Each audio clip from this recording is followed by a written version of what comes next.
Europe is in complete denial as China proceeds to spread its influence on the continent. At least that is the urgent, unequivocal view of Ivana Karaskova, a Czech foreign influence specialist and a special advisor to European Commission Vice President Vera Jourova.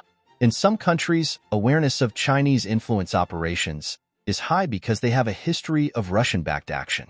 Elsewhere, it's complete denial, she told Politico. It's very uneven in terms of awareness. There are some countries where the discussion isn't happening at all. Karaskova was referring to what Politico calls China's direct propaganda and covert funding of think tanks, academic institutions, and non-profit organizations, and she said, according to Politico, that Beijing has long aimed propaganda at the European Union, seeking to undermine transatlantic unity and promote Beijing's outlook on world affairs. Asked what parts of the continent were most in the dark about Chinese influence, she added, "The whole of Western Europe is not looking. And yet there are cases that are so blatant." A particularly blatant example of willful blindness to Chinese interference in Western Europe is Britain. In July 2023, the UK's Intelligence and Security Committee of Parliament released a comprehensive report on China's threat to the country and how the communist power seeks both political and economic influence. The committee found that China had successfully penetrated every sector of the UK's economy, and that the government has been so keen to take Chinese money that it has not been watching China's sleight of hand. Astonishingly, the committee discovered that, until recently, our agencies did not even recognize that they had any responsibility for countering Chinese interference activity in the UK. The chair of the committee, Sir Julian Lewis, noted why the UK is so important to China. China sees almost all of its global activity in the context of what it sees as the struggle between the United States and China, and therefore it sees the United Kingdom fundamentally through that optic. China aspires to split off from the United States countries which it thinks might be detachable, and they sometimes have a sunnily optimistic view about which countries might be susceptible to that treatment. I would say that that was their single biggest issue with the United Kingdom. The report describes China's penetration of British universities as well. The UK's academic institutions provide a rich feeding ground for China to achieve both political influence and economic advantage by both. Controlling the narrative of debate about China within UK universities by exerting influence over institutions, individual UK academics, and Chinese students, and obtaining intellectual property, IP, by directing or stealing UK academic research in order to build, or shortcut to, Chinese expertise. The committee also noted, Chinese students make up the largest overseas contingent of students in UK universities.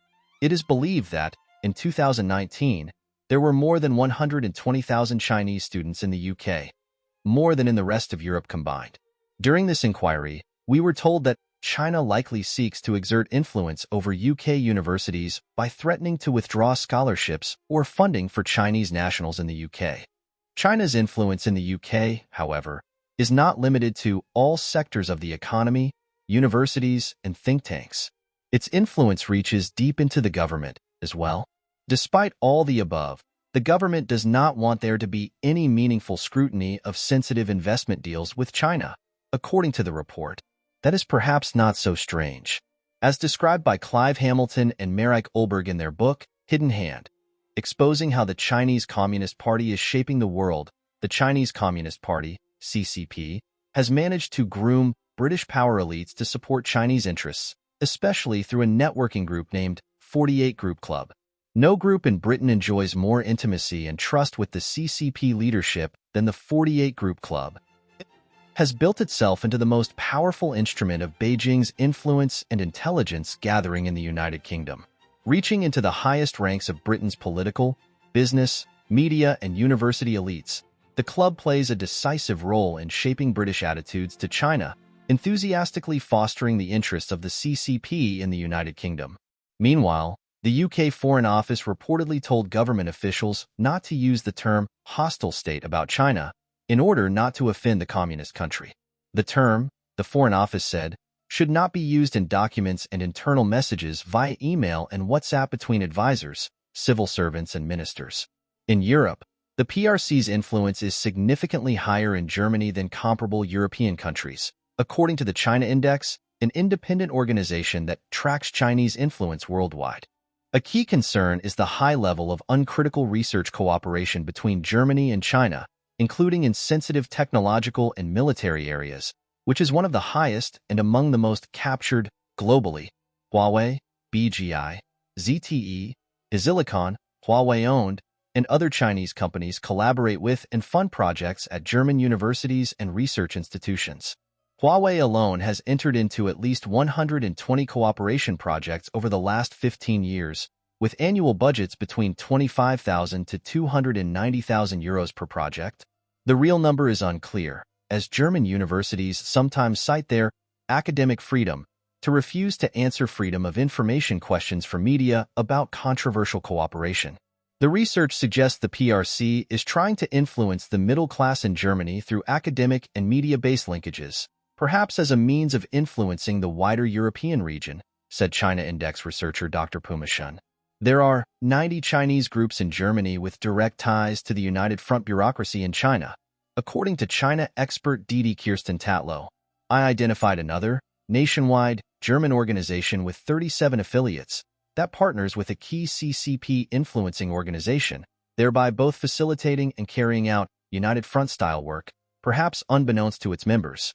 Add on about 80 Chinese student and scholar associations, more than 20 Confucius institutes and classrooms, a dozen United Front-aligned Chinese language media, an as yet unknown number of Chinese aid centers, and the phenomenon is both large and complex.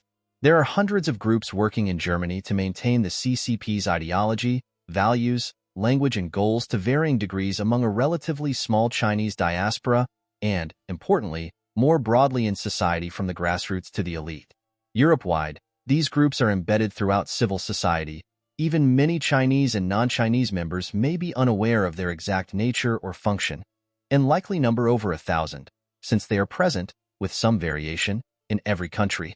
China has influenced or co-opted elites all over Europe, according to an October 2021 report by the Strategic Research Institute of France's renowned military college, URSAM, Chinese Influence Operations, A Machiavellian Moment, by Paul Sharon and Jean-Baptiste Jean Villemer. The Chinese Communist Party has always forged links with politicians from countries whose positions, or at least, whose representations of China, they wish to influence. These practices were also part of the Soviet repertoire of active measures and are among United Front activities.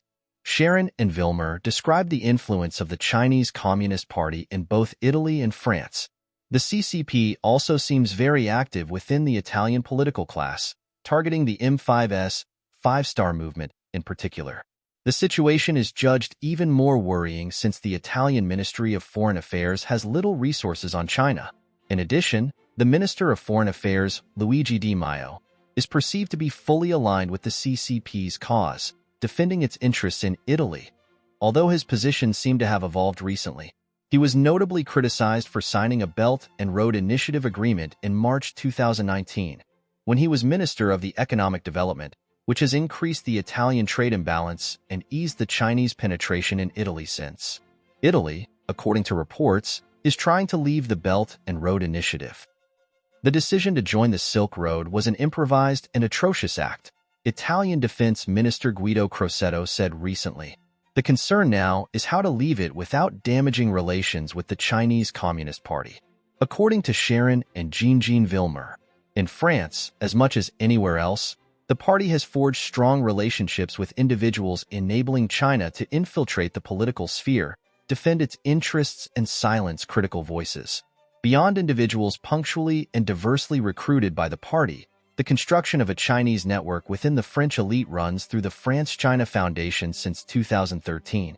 According to its staff, the foundation's Young Leaders program aims to promote the meeting of high-potential individuals from China and France from diverse background, economic, political, cultural, media, who will play an important role in their home country or in the context of China-France relations.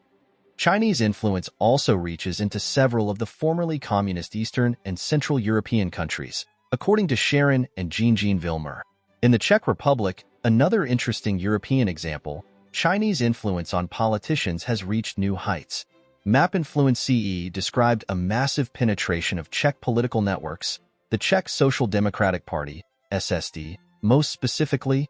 In 2015, The Chinese conglomerate CFC Group Europe set up its European headquarters in Prague and launched an aggressive acquisition drive that targeted numerous Czech companies, J&T Finance Group, the Airline Travel Group, the Multimedia Group Impresa Media, and even the football club SK Slavia Prague.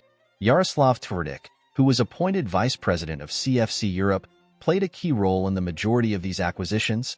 The president and founder of CFC, Yi Jianming, was, on his part, appointed political and economic advisor to the Czech president Miloš Zeman.